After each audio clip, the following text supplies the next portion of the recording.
नमस्कार, मी Shreyas Pande. Ground zero मध्ये आपलं स्वागत आहे. महाराष्ट्रात पुढील 4 दिवस अवकाळी पावसाचा अंदाज हवामान विभागाने वर्तवलेला आहे. एकीकडे नागरिक उष्णतेने परेशान झालेले आहेत, नागरिक हैराण असताना पूर्ण आता विदर्भ इथं पावसाळा पाहायला मिळतोय. कारण विदर्भामध्ये वादळी वाऱ्यासह जोरदार अवकाळी पावसाने हजेरी लावली आहे. काही भागामध्ये गारपीटही झाली आहे. विदर्भासह पश्चिम महाराष्ट्रात आजही अवकाळी पावसाने हजेरी लावली असं पाहायला मिळालं. त्याशिवाय पुढील 4 दिवस आता अवकाळी पावसाची शक्यता कायम असल्याचं हवामान विभागाने म्हटलेलं आहे. राज्यात काही दिवसांपासून अवकाळी पावसाला सुरुवातही झाल्याचं दिसतंय आणि अवकाळीचा फटका आता शेतकऱ्यांना बसणार आहे. कुठे कुठे अवकाळी पाऊस झालेला आहे आणि कसा शेतकऱ्यांना त्याचा फटका बसलाय त्याचाच आढावा घेणारा आजचा हा ग्राउंड रिपोर्ट आपण पाहणार आहोत. पूर्व विदर्भाला अवकाळी पावसासह गारपिटीने चांगलं झोडपून काढलं. या भागामध्ये पुढील 4 दिवस अवकाळी पावसाचा अंदाज कायम आहे. विदर्भामध्ये वादळी वाऱ्यासह जोरदार अवकाळी पाऊस आणि गारपीटही झाली. यामध्ये फळबागांसह शेतीचं अतोनात नुकसान झाल्याचं दिसतंय. विदर्भातील जिल्ह्यांमध्ये तुरळक ठिकाणी विजांच्या कडकडाटासह वादळी वारे वाहण्याचा अंदाजही हवामान विभागाने आता वर्तवलेला आहे. तर यासोबतच मध्य महाराष्ट्र आणि मराठवाड्यातील जिल्ह्यांमध्ये तुरळक ठिकाणी विजांच्या कडकडाटासह आणि सोसाट्याच्या वाऱ्यासह हलका पाऊस पडण्याची शक्यता हवामान विभागाने वर्तवली आहे.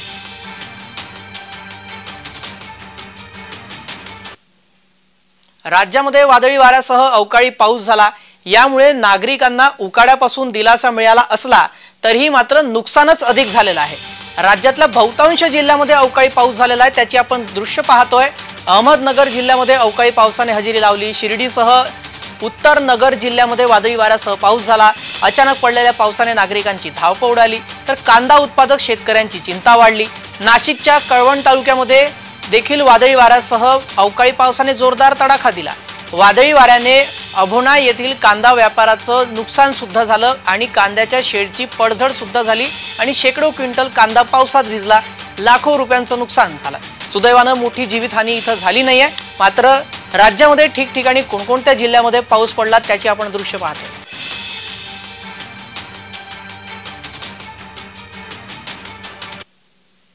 पुण्यामध्ये सुद्धा अवकाळी पाऊस झाला. दुपारच्या सुमारामध्ये अवकाळी पाऊस झाला. पावसाचा फटका स्वारगेट बस स्थानकातील प्रवाशांना बसल्याचं पाहायला मिळालं.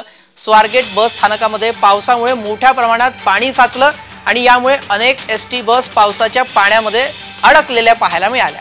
स्वारगेट बस स्थानकामध्ये जवळपास गुडघाभर पाणी साचल्यामुळे काही गाड्या देखील इथं बंद पडल्या.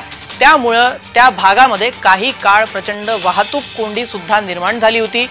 आता एवढ्याशा पावसामध्ये जर अवकाळी पावसामध्ये जर पुण्याच्या शहरातल्या भागामध्ये अशी तुंबई होणार असेल तर आता शासनाने काय उपाययोजना केल्या असाव्या या संदर्भात नागरिक प्रश्न उपस्थित करत आहेत. पावसामुळे शनिवार वाड्याच्या संरक्षण भिंतीवर झाड कोसळले तर अनेक ठिकाणी दुचाकी स्वार सुद्धा घसरून पडल्याचं पाहायला मिळालं.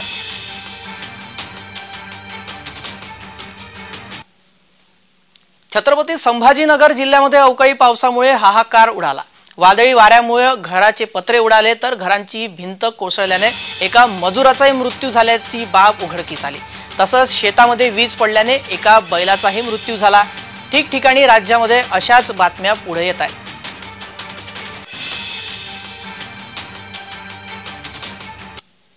नागपूरमध्ये पावसासह आलेला सोसाट्याचा वादळ इतका वेगात होता की त्यामुळे अनेक भागातील झाडे उन्मळून पडली.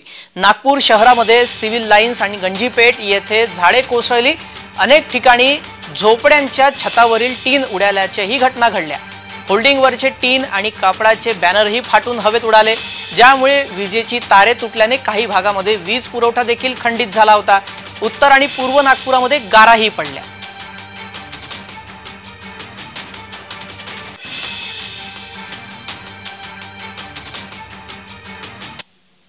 गेल्या काही दिवसांपासून पाहायला गेलं तर राज्यामध्ये पडणाऱ्या अवकाळी पावसामुळे शेतकऱ्यांचं प्रचंड नुकसान झालेलं आहे. राज्यात सध्या सुरू असणाऱ्या लोकसभा निवडणुकीमुळे नुकसानीचे पंचनामे रखडलेले असून आता पुन्हा एकदा अवकाळीने विदर्भातील सर्व जिल्ह्यातील शेतकऱ्यांचं प्रचंड नुकसान केलेलं आहे. मात्र गुरुवारी पडलेल्या पावसामुळे वाढत्या तापमानातून नागरिकांना काहीसा दिलासा मिळाला. नागपूर जिल्ह्याच्या अनेक भागामध्ये अवकाळी पावसासह गारपीट झाली तर वीज पडल्याने भिवापूर आणि रामटेक तालुक्यात बैलाचा मृत्यू झाला. तसेच कामठी तालुक्यातील जाखेगाव इथं वीज पडून एका शेतकऱ्याचा मृत्यू झालेला आहे। अशाच बातम्या ठिकठिकाणी आता घटना घडत असताना दिसत आहेत आणि बातम्या राज्यभरातून येत आहेत।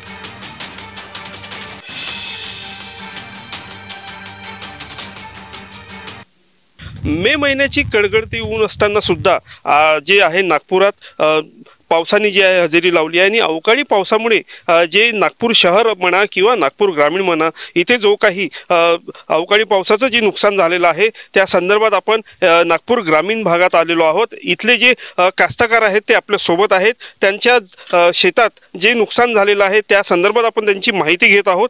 काय सांगाल, आज जो अवकाळी पाऊस आला आहे त्यामध्ये नेमकं कशा पद्धतीने नुकसान झालेलं आहे तुमचं? अवकाळी पाऊस आल्यामुळे आमचे जे झेंडूची लागवड वगैरे केली होती, ते झेंडूचे रोपं पूर्ण झोपलेले आहे आणि बाकी जे मोठ्या प्रमाणात आम्ही कडारू लावला होता तो कडारूच्या झाडेही पूर्ण झोपलेले आहेत। ह्या अवकाळी पावसामुळे असं नुकसान झालं आमचं। ह्या नुकसानामुळे तुम्ही काही विमा, तुमचं इन्शुरन्स होतं किंवा काय, त्याबद्दल काही माहिती? इन्शुरन्स तर आमचा मागच्या मार्च महिन्यात आमच्या गहू जे आहे त्याच्या आम्ही पीक विमा काढला असून आम्ही त्याबद्दल अवकाळी पाऊस आल्यामुळे आमच्या 1 हेक्टरचं नुकसान झालं होतं आणि आम्ही त्याची कंप्लेंटही रजिस्टर केली होती, पण आतापर्यंत शासनानं काहीच दखल त्याबद्दल घेतलेली नाही आहे। पीक विमा काढून जर दखल घेण्यात येत नाही तर मग त्या पीक विमाला काढून काही उपयोग नाही असं वाटते आम्हाला। ठीक आहे, पीक विमा असून सुद्धा या कास्तकारांना जे आहे त्याचं भुर्दान जे आहे मिळत नाही अशी माहिती जी आहे कास्तकार स्वतः देत आहेत। मी हितेश मेश्राम, जय महाराष्ट्र न्यूज, नागपूर।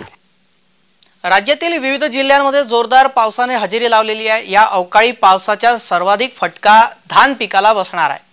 अनेक शेतकऱ्यांनी आपले धान पीक हे कापून शेतामध्ये ठेवले आणि अवकाळी पावसाच्या पाण्यामुळे हे धान पीक खराब आता होणार आहे। अनेक शेतकऱ्यांना धान पीक शेतामध्ये उभं केलं आणि अवकाळी पावसामुळे हा धान उभा असलेला आता खाली पडलेला आहे सुद्धा। आता त्यांना धोका निर्माण झालेला आहे की बाजारात त्याला भाव मिळेल की नाही। त्यामुळेच एका बाजूला हवालदिल झालेला शेतकरी आणि आता या अवकाळी पावसाचा सर्वाधिक फटका जो आता तो शेतकऱ्यालाच बसताना दिसतोय।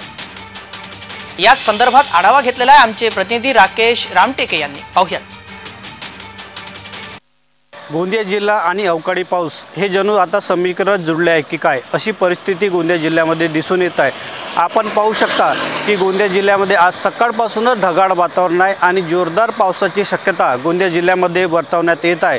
आणि गोंदिया जिल्ह्यात जर या अवकाळी पावसाने हजेरी लावली तर सगळ्यात जास्त फटका हा गोंदिया जिल्ह्यातील मुख्य पीक असलेल्या धान पिकाला बसणार आहे। कारण गोंदिया जिल्ह्यातील धान पीक हा कापणीला आला असून शेतकऱ्यांनी हा कापणीसाठी आपल्या शेतामध्ये कापून ठेवलेला आहे, तर अनेक ठिकाणी धान पीक हा उभ्या परिस्थितीमध्ये आहे आणि अवकाळी पावसाने जर जिल्ह्यात हजेरी लावली तर याचा सर्वाधिक फटका हा धान पिकाला बसणार आहे।